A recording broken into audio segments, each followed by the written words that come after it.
Como eu tinha combinado com vocês, queria fazer os exercícios, né?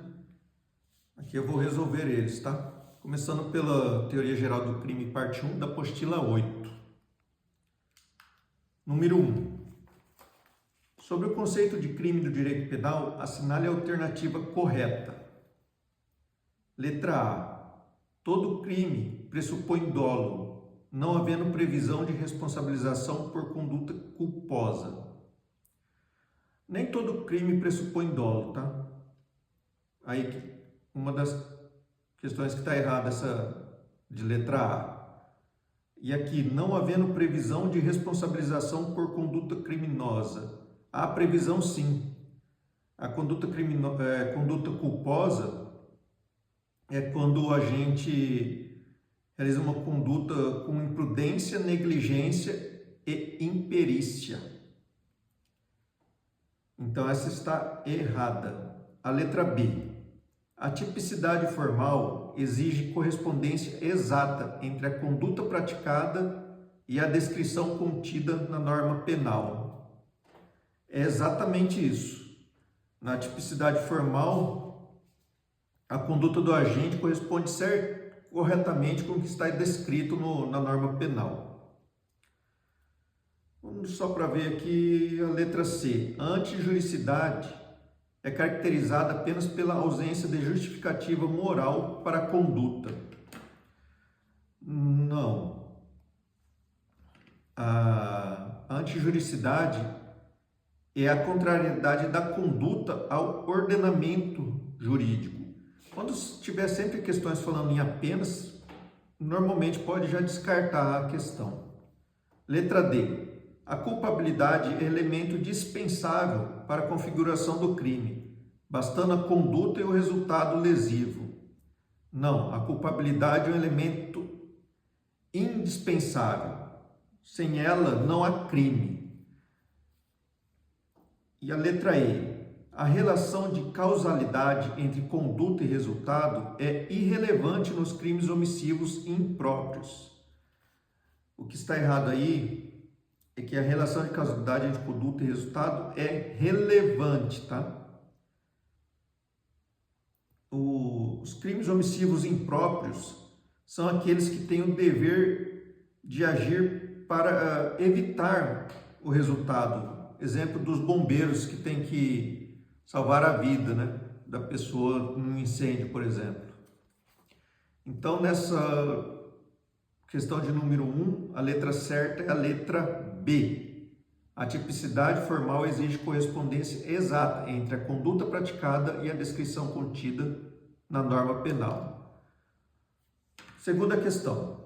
Gerar atua na área de segurança pública e é responsável por selecionar treinamentos para funcionários de várias empresas. Após discutir o conteúdo básico para um curso inaugural de direito penal, conclui que é essencial estabelecer o conceito de crime, entendido corretamente como uma ação típica, ilícita e culpável. Essa concepção é denominada... Falou dos elementos da estrutura, os elementos que compõem a estrutura do crime, sempre vai ser um conceito analítico, tá bom? Então, a letra correta é a letra D, analítico. Se fosse a alternativa A, formal, formal é quando está descrito na norma penal, a conduta está descrita na norma penal.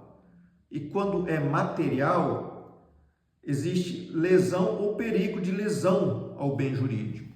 E falando dos elementos que compõem a estrutura do crime, é sempre a concepção de conceito de forma analítica.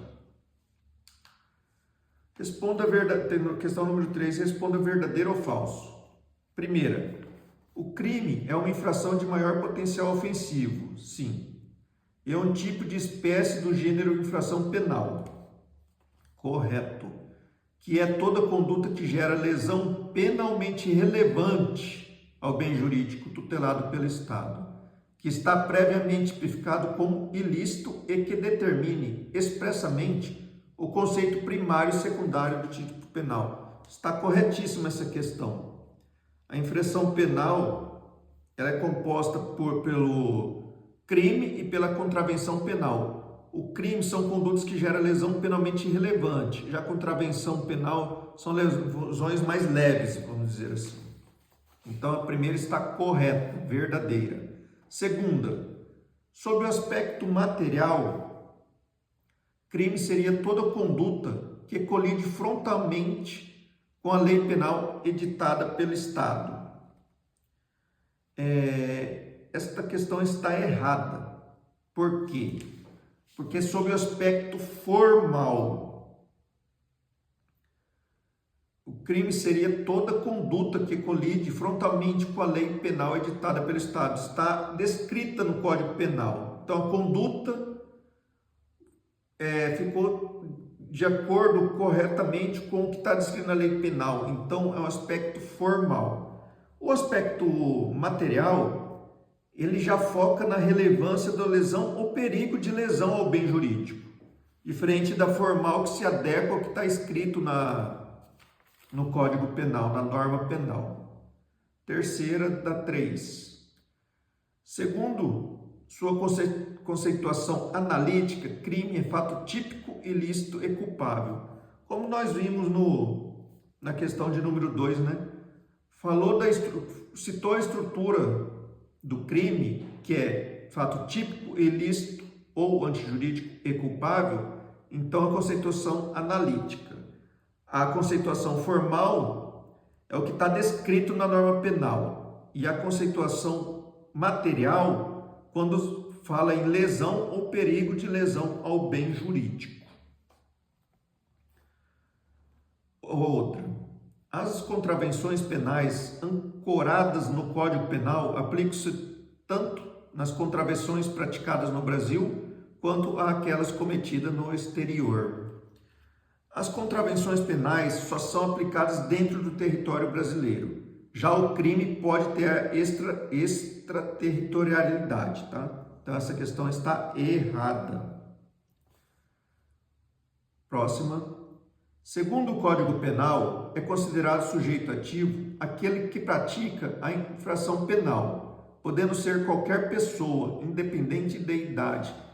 Essa questão está quase certa, vamos dizer assim. O que está errado nela é que, no final dela, independente da idade.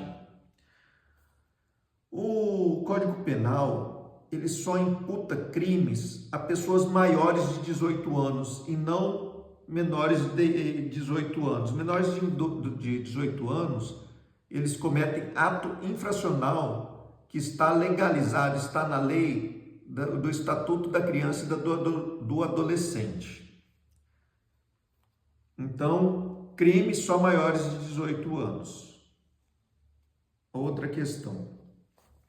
A infração penal se subdivide em duas espécies, crime e contravenção penal. As contravenções penais são sempre de ação penal pública e incondicionada. Está corretíssima essa questão. As contravenções penais públicas são sempre de ação penal pública incondicionada, tá bom?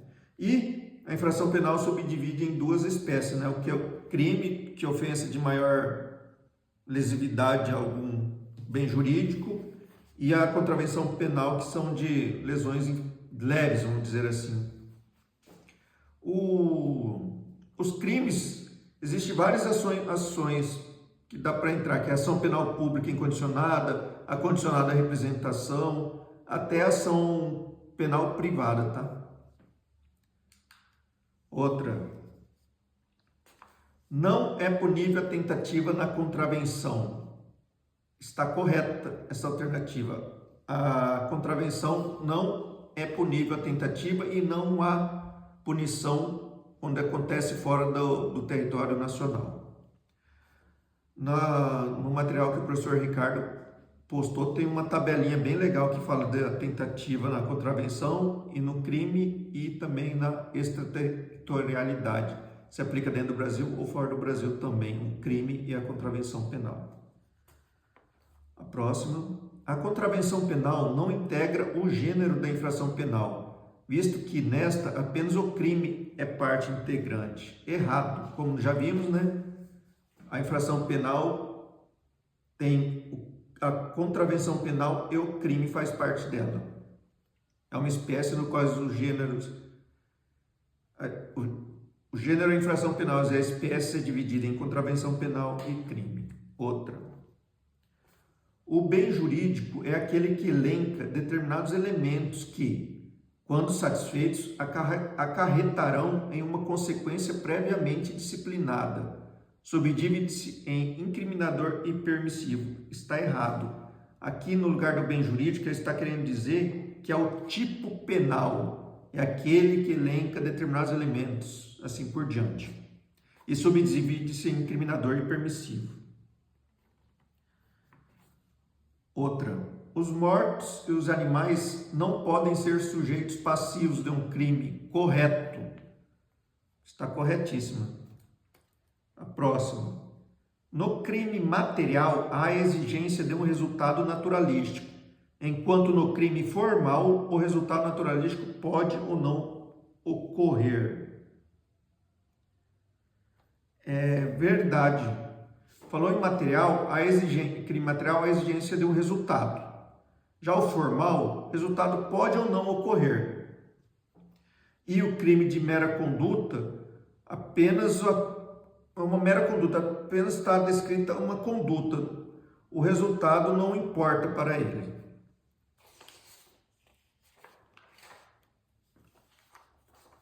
Onde que eu estou?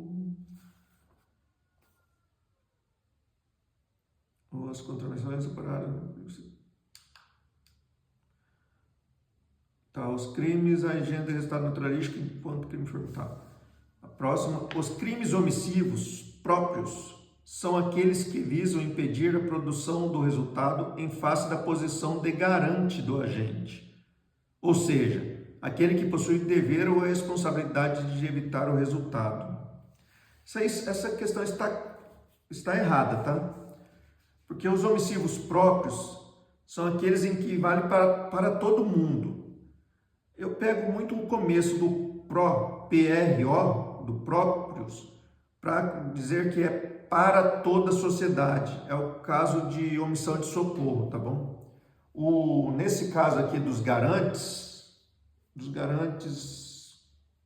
eu não lembro qual artigo tá, mas tem no caso dos garantes, que fala a questão,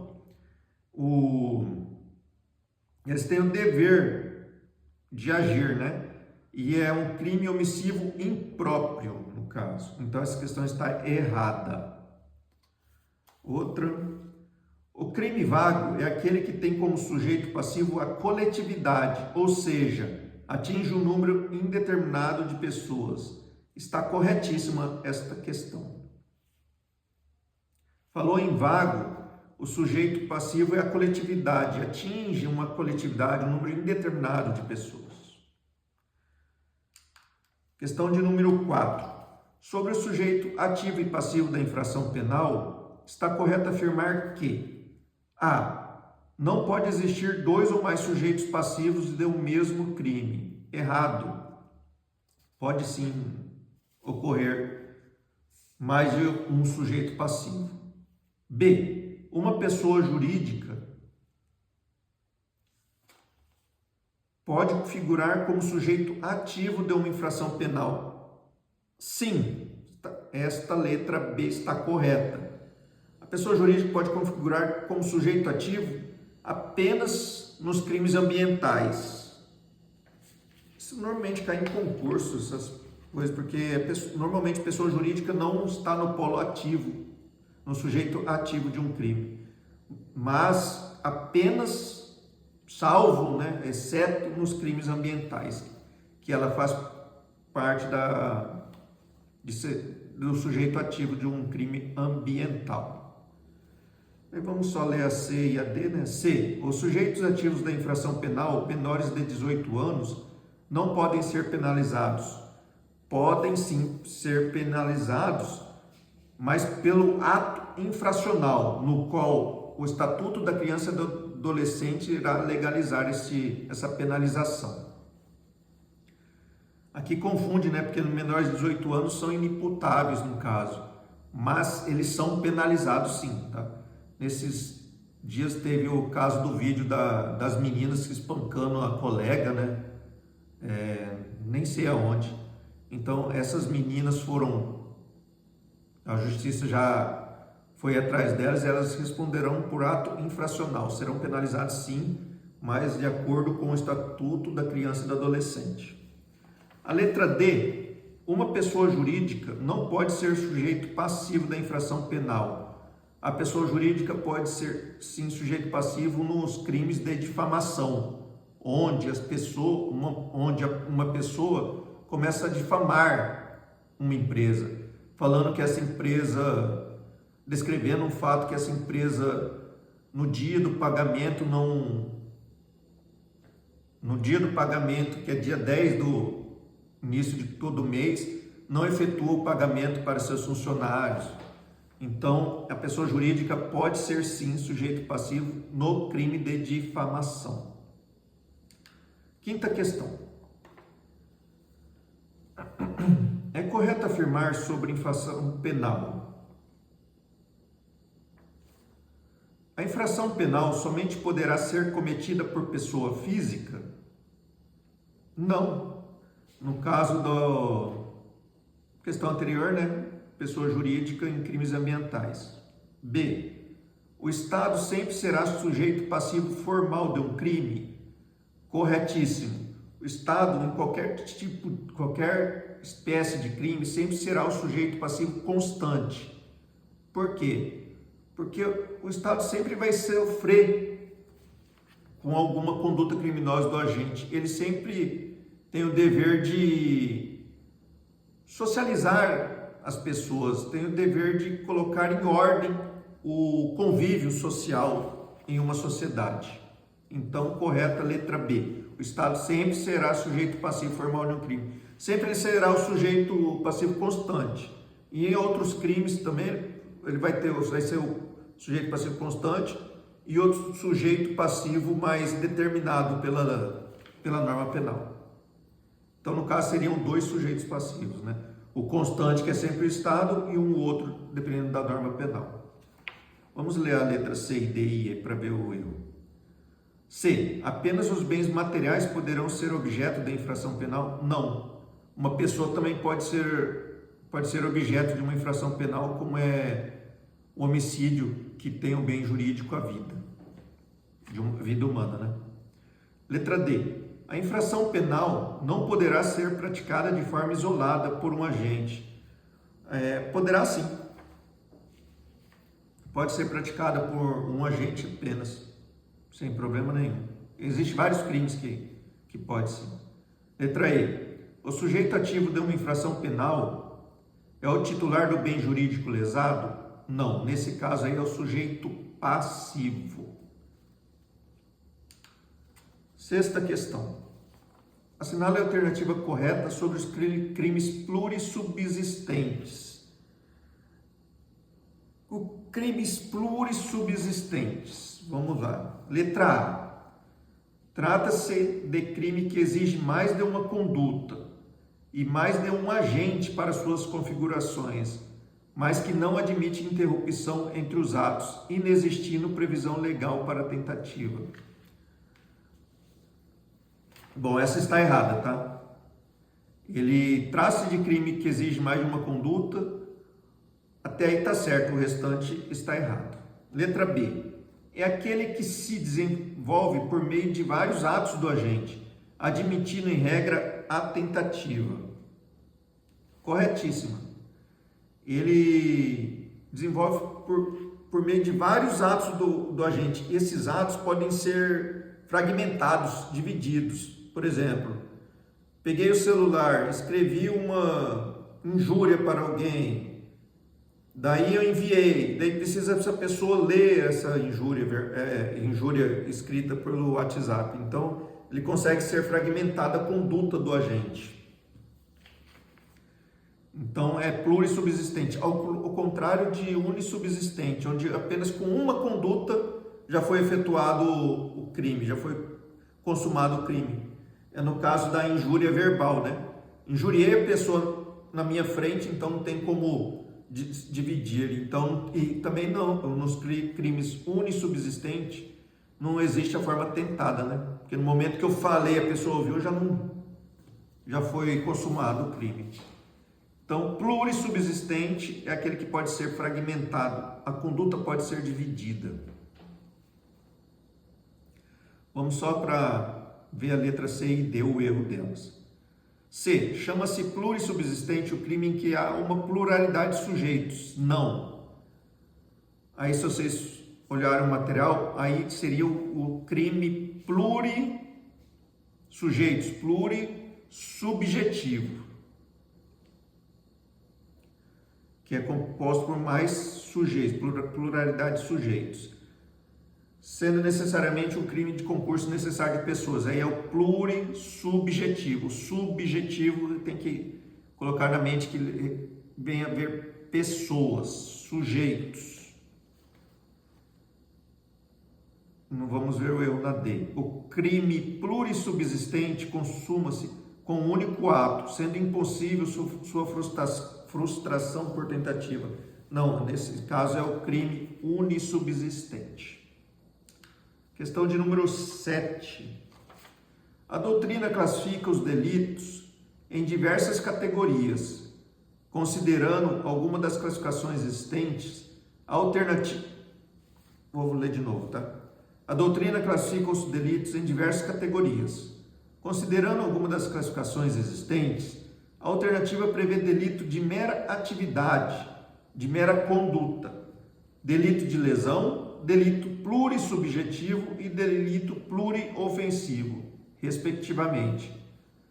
Daí tem a questão abaixo. Violação do domicílio se encaixa no crime de mera conduta. O furto se encaixa no crime de delito de lesão. O crime de rixa se encaixa no crime de delito plurissubjetivo. E o crime de roubo se encaixa no delito pluriofensivo? A resposta está correta.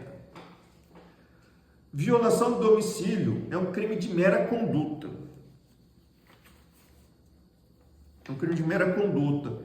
Requer a conduta e não descreve qualquer tipo de resultado. Violação do domicílio. No momento que ele violou, o agente ativo violou um domicílio, está consumado o crime de violação do domicílio. Não importa se ele entrou para furtar, roubar ou cometer homicídio. O crime de furto se encaixa no delito de lesão? Sim, pois tem o patrimônio do agente passivo lesado.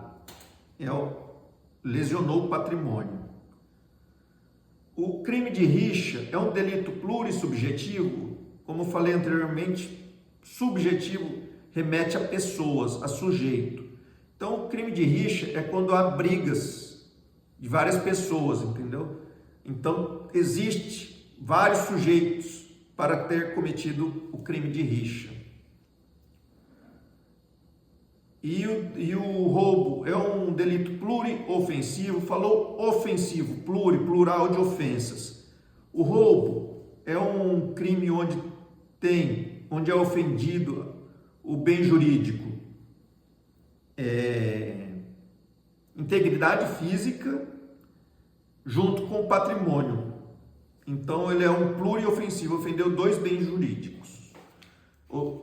É bem jurídico tutelado pela norma penal. Questão de número 8. João foi capturado em flagrante pela suposta prática dos crimes de roubo, extorsão e porte ilegal de arma de fogo de uso permitido. Nesse cenário, considerando o entendimento doutrinário e jurisprudencial dominantes, o roubo, a extorsão e o porte ilegal de arma de fogo de uso permitido são classificados respectivamente como crimes. Vamos lá. Doutrinário, o roubo. Roubo vamos classificá-lo em material ou formal. Material ou formal. O roubo, ele prevê um resultado naturalístico, que é diante de lesão ou grave ameaça, ele subtrai coisa alheia através de violência ou grave ameaça. Então, ele tem o resultado naturalístico que é o bem de alguém, bem alheio, no caso. Então, é um crime material o roubo. A extorsão é um bem formal, porque ele independe do resultado. Por exemplo, extorsão. Normalmente, extorsão mediante sequestro, vamos por extorsão. O agente ativo tirou uma pessoa da liberdade, colocou dentro do carro para levar a um lugar longe, distante. No momento que ele pegou essa pessoa e colocou no carro, já consumou o crime. Independe do resultado, depende se ele vai, a posteriori, pedir uma recompensa para liberar a vítima do cárcere lá que ele fez. Então, formal, ele independe do resultado. Se consuma no momento que ele tirou a pessoa de liberdade, a extorsão. E o porte ilegal de arma de fogo é o crime classificado como crime de mera conduta. Ele requer a conduta e não descreve qualquer tipo de resultado. No momento que ele está com a arma de fogo, andando nas ruas, ele já consumou o crime. Então, mera conduta dele portar essa arma. Não importa se ele vai depois utilizar para defesa, para cometer algum outro tipo de crime, homicídio ou outros. É uma mera conduta dele estar portando a arma, então está classificado como crime de mera conduta. Número 9. STEP é servidor público.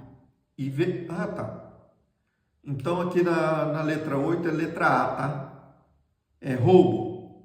É um crime classificado como material, extorsão, formal e porte ilegal de arma de fogo de uso permitido é de mera conduta. Número 9. STEP é é servidor público e veio a ser acusado de crime que somente pode ser cometido por funcionário público, tendo sido absolvido posteriormente.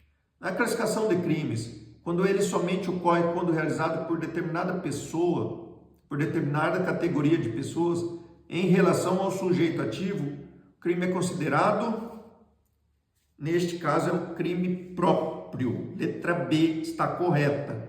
O comum é crime realizado por qualquer pessoa. O próprio tem uma relação ao sujeito ativo, determinado. E manual e artesanal nem existe esse tipo de classificação. Questão número 10. Alice, 16 anos, foi sequestrada por Túlio, 3 dias antes de Túlio completar 18 anos. Após passar 9 dias em cativeiro, as investigações para encontrar Alice foram bem-sucedidas e Alice foi então libertada. Nessa situação hipotética, podemos afirmar que, Túlio tirou a liberdade de Alice quando ele tinha 17 anos, 3 dias antes de completar 18. O crime não pune menores de 18 anos, tá? Um fato aqui. Só que, após 9 dias, então, 3 dias, ele completou 18. 5, 6, daí, depois de 5, 6, 7, depois de 6 dias, a polícia encontrou Alice, no qual conseguiram a libertação dela. Então, ele completou a maioridade para ser como considerado criminoso durante esse sequestro, né? Fato também é outro fato. Então vamos lá para a letra A. Ele deve responder por ato infracional análogo ao crime de sequestro e cárcere privado? Não, porque ele começou a consumar o crime menor de idade, mas esse crime continuou com o tempo. depois que ele completou a maioridade de idade, que conseguiram libertar a Alice. Então, teve esse tempo. Então, durante todo esse tempo, desde que ele tirou a liberdade de Alice até onde a polícia achou, esse crime está valendo, está sendo consumado todo dia. Então, o ato infracional é só para menores de 18 anos. Ele completou 18 anos durante o crime, então não vai responder por ato, vai responder por crime mesmo.